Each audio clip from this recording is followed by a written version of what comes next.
OK, our next actor's unemployed at present. She's a comedian who's done a bit of theatre. It says here she writes all of her own material and she wants to be a professional comedian. This is act number 3. Please welcome Brenda.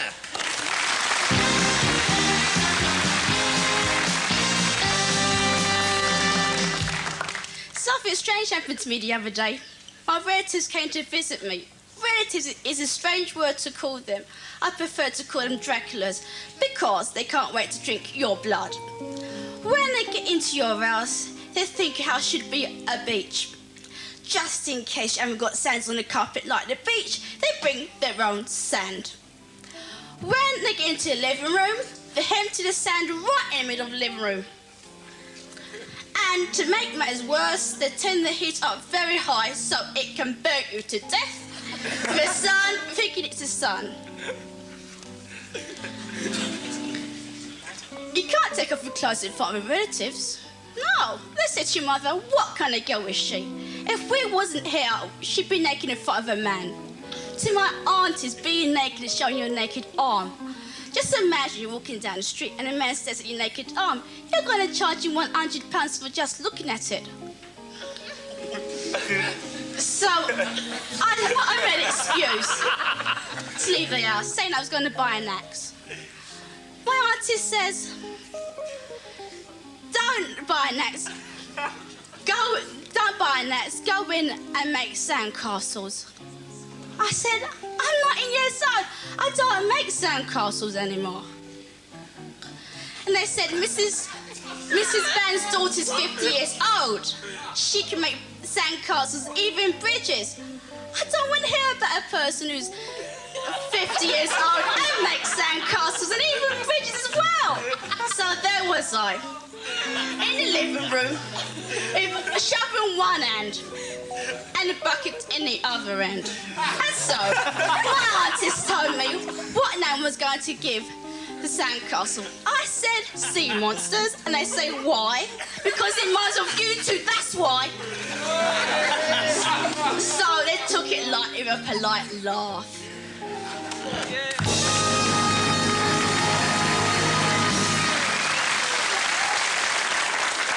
Right, that's a lady who's done, well, she's done a bit of theatre. It says here she writes all her own material there. Act number 4, Brenda. Sheila. Right, well, Brenda, hi. Hi. Hi, where you from? London. Sorry. I'm sorry. That's right, we can. You haven't got to wreck the equipment. Why not? And let me just try something. Try crossing your legs and putting the microphone on the side. That's it. No. Leave it alone, please. Did you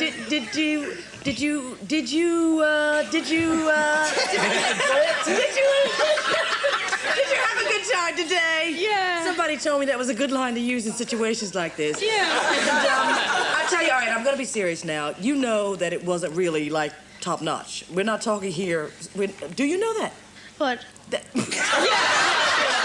you know that what your delivery, your presentation just now didn't go over?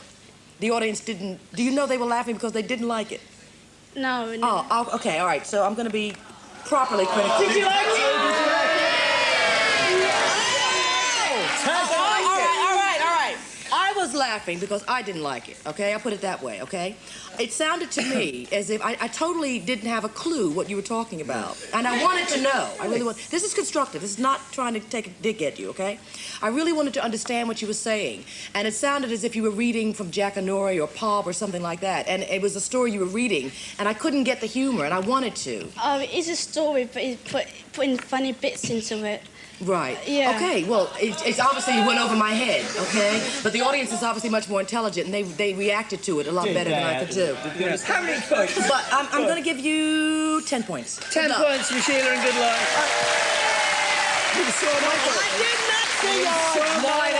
Stop arguing, you two. Come on. Well, no, it's delighted that you hate comics so much. I don't hate comics. I don't understand them. We've just said, today's show, we've just said how difficult it is for a comic. I think it's twice as difficult for a female comic. You've got to be twice as good to get anywhere as a male comic. Now, you are not. It's true. You are not twice as good. You need practice. My goodness, you need practice. You need to go home. Because hang on. You need to record what you've done today and look at it. Because you're in for quite a shock. You've got so much work to do. You were going to say something, Brenda, though. Go on, what were you going to say? I do theatre. This is the first time I ever did stand-up comedy. Right. I tell you, the funniest thing what happened tonight was when you bumped into that microphone and pulled it towards you. When you were being yourself and not just repeating something verbatim. Right. When you were being you were nice. You were bubbly. Exactly. You were fun. But when you were doing that, just off the cuff, it's supposedly off the cuff, but it's not. It's remembered, word for word, practically. Yes, it doesn't work. Yeah. Doesn't work. OK, 10 points for your guts, though. 10 points for guts. Stay where you are for a moment. Just going to give you some points. Sheila gave 10, Michael gave 10. A total of 20 points for act number 4. Well done. Brenda, can I ask you, did you enjoy yourself? Yes, I did. You had a nice day? Yeah. That's the main thing. Girl. And you're more than welcome to come back any time you like. Please welcome Brenda!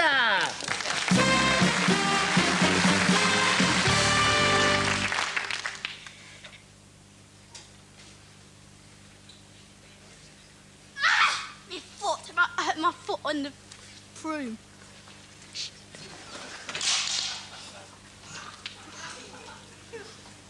Hello, my name is Edna. And I'm going to tell you about my life. I've been married to my husband Eddie for 30 years.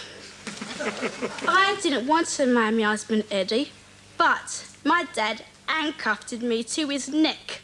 So I had no choice but to marry him. And my mum said I could have been married to Prince Charles or Bill Crosby or even a taxman. But I married that big, daft idiot instead. Bless him. When me and Eddie were younger, he used to chase me around the house. And his parents always caught us in an awkward position. And his parents says to us, if you're going to do it, at least you should do it with your eyes closed. I tried to explain to his parents that it's not like that. I don't know why, because they never listen to me. Sometimes I think spiders are giving birth in their ears. I really do. I really do.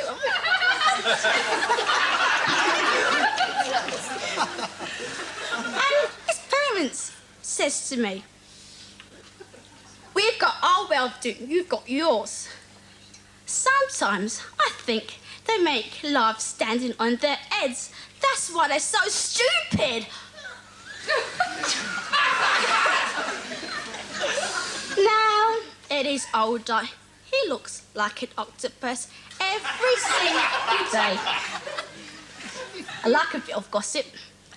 I heard that man in the office got one of his leg in a striptease party. Yes, I know who it was. It was Mr. Jones. Yes, because every time I see him, he always carries a microscope in his pocket. Yeah. And he's always pretending to look in those office windows to see that girl in the office. Just supposing, if there happens to be an emergency, she happens to jump out of the window. She doesn't need a parachute because her dress is so short, very short. Mr. Jones is always grunting and shouting after that girl. I said to Mr. Jones, what are you shouting after that girl for? And he said, that girl's throwing her boobs in my face. I said, Mr. Jones, she's not throwing her boobs in your face.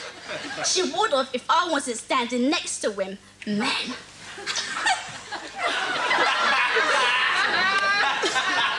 Mrs. Keaton, she's always crying because she's flat-chested, she wears a bed and a moustache. People say she looks like her mum. I don't know why. People say I'm nosy. Me, nosy.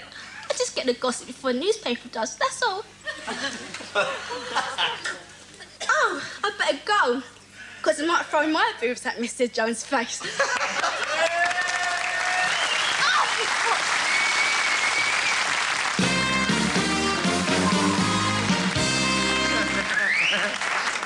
There you go, all original stuff there. Lady of the crew wanted to see again. She's done some theatre. Writes all her own material, really. Her ambition is to be a comedian. Act number 6, Brenda. Good luck, Melvin.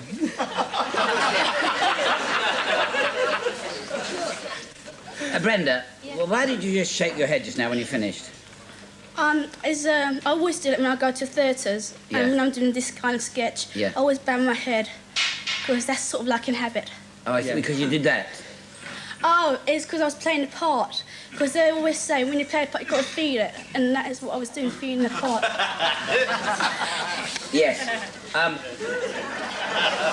Your timing is different. It's different to anything I've ever heard in my life. See, the thing is, I don't think you should be billed as a comedienne. I think you should be billed more as a sort of a character actress. You know what I mean? Because I didn't laugh at any of your jokes. I mean, only because I couldn't follow any of them, really, I don't think. So change the material just a bit, yeah?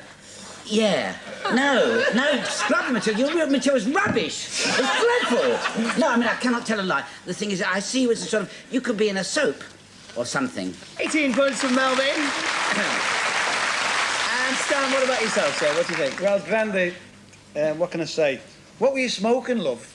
A cigarette. Was it? Are you sure it was just a cigarette? Yeah. Really what you did have, and you did it perfect. Right the way through, whether it was bad, whether it was good, whether it was indifferent, you went through and you did it. I always forget, so I do both. I do stand-up and I do sketches. Right. You do stand-up and sketches, yeah. Right. Have you tried lying down? I should try it, really. No, what I'm saying is, well, I'll give her a 30. 30 points from Stan. He sees potential there. Stan gave 30 points, Melvin gave 18, a total of 48 points to act number 6. Thanks for coming back, Brenda.